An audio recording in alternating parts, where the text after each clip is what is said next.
Hi friends, welcome back to the channel. If you're an expat and living and working in Germany and earning more than 67,000 euros per year, then this video might change the way you look at finances. Because Germany, even though it's known for its very high taxes, actually offers some surprisingly powerful benefits for people who invest in real estate. And those benefits are often overlooked, especially by newcomers. The truth is, Germany allows investors to deduct a wide range of property-related costs from their taxable income. And that's not common in many countries. For example, in places like the UK or the US, deductions for mortgage interest or depreciation are often limited or phased out depending on income. In Germany, even small-time investors can deduct mortgage interest, maintenance, travel costs, professional management, and depreciation year after year. And the best part, this even applies if you only own one property. Today, I'll explain why this system is such a huge opportunity for high-earning people and especially expats. I'll walk you through exactly how German income tax works, how real estate helps reduce your taxes legally, and I'll show you a real investment scenario so you can see the actual numbers behind this idea. Before we start, just one quick hint. As you can see, I'm really putting a lot of effort into this YouTube channel and to bring across as much information and to be as transparent as possible in my videos. Making these videos actually takes a long time, as I need to edit them, create thumbnails, write descriptions, and so on. So if you would like to support this channel, I would highly appreciate it. You can do so by clicking on the link in the video description, which takes you directly to my Patreon page. There you can become a member and support me on a monthly basis, and you can also make a one-off payment, which I would highly appreciate. Thanks so much for the support. Before we get into it, just a quick disclaimer. I'm not a financial advisor or a tax consultant. I'm simply sharing what I've learned from my own investments, research, and conversations with professionals. Please speak with a certified advisor before making any major financial decisions.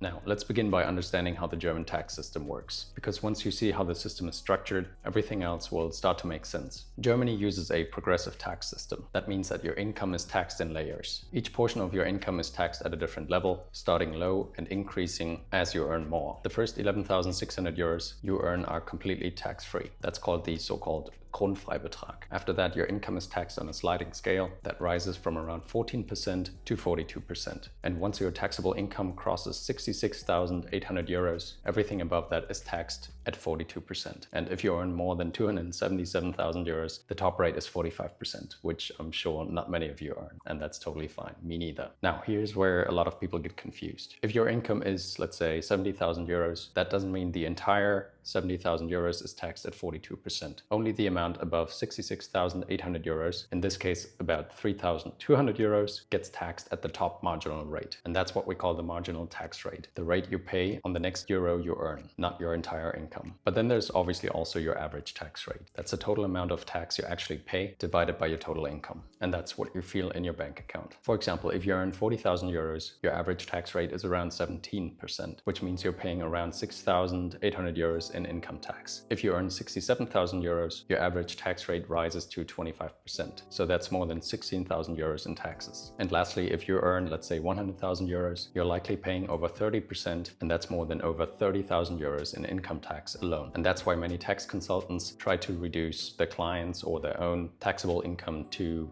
that range of 67,000 euros, because that's the point where the 42% tax bracket kicks in. Every euro above that line gets heavily taxed. So even if you're earning, let's say, 80 or 90K a year, you should be looking for ways to create deductions or business expenses to bring your taxable income down. And even if you're just a regular employee, you can use those same tools by investing in real estate. And that's what makes property investment so attractive, especially for expats in Germany. It's one of the few ways employees can reduce their taxable income in a meaningful, legal, and long-term way. Now, let's walk through a practical example here. Let's say you buy a small apartment in Freiburg for 100,000 euros. It's in a decent condition, but it needs 5,000 euros in renovation. Maybe a fresh coat of paint, some new fixtures, and a basic kitchen update. That brings your total investment to 105,000 euros. You'll finance the full purchase price, meaning 100,000 euros, through the bank. This is often possible in Germany if your income is stable and your credit is clean. You cover the renovation and the purchase, or also called closing costs, like notary fees, taxes, and the broker commission with your own cash. Now, let's say you rent out the apartment for 550 euros per month. That's 6,600 euros in rental income each year. Then your mortgage at a 3.5% interest rate and a 2% repayment comes to about 460 euros per month. That's 5,520 euros per year, of which around 3,480 euros is interest and 2,040 euros is your principal repayment. Let's say you also pay around 30 euros in property management fees per month, which is 360 euros per year. Add another 500 euros annually annually for general upkeep and, let's say, travel to inspect the apartment. Then there's depreciation of the building value. Let's say the building is older than 1925, then German tax law allows you to write off 2.5% of the building value each year. Let's say the building portion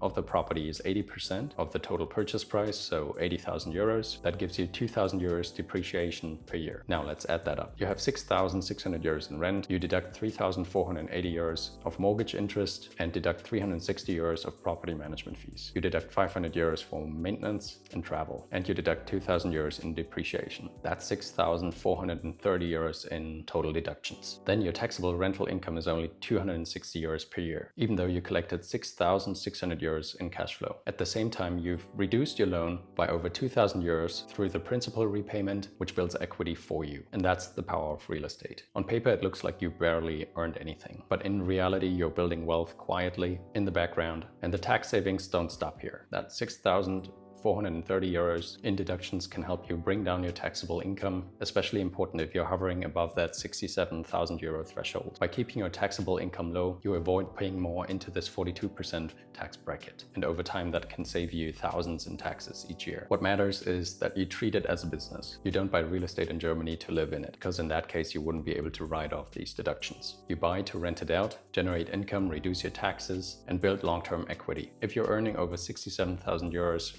you're in a privileged situation. You can access favorable financing, however, you're already paying a lot in taxes. And you have the opportunity to redirect this money into something that works for you and not the tax agency or the Finanzamt here in Germany. Now, there are also other advanced tax strategies which you can use. For example, you can get a Restnutzungsdauergutachten, which is basically a certificate by a certified professional, which states that your depreciation is actually a lot higher than these basic 2%. This Gutachten usually costs you around 700 euros, and it can increase your depreciation significantly. For example, I've had properties for which the depreciation has been increased to 8% even, which means 4 times the general depreciation amount. And by that, your taxable income is reduced even more. Then there are other schemes out there like the Ehegattenschaukel I've talked about in this video here, and many other things you can do to reduce your taxable income. If you're interested in this topic, let me know in the comment section down below. Also, let me know what kind of content you would like to see on this channel. For example, did you like the property tours I gave in the past? Do you like financial analysis of properties? And so on. Let me know. If this video gave you some new perspective, feel free to like it, subscribe to the channel, and ask any questions in the comment section you have. If you're not part of the Facebook group yet, make sure to click on the link in the video description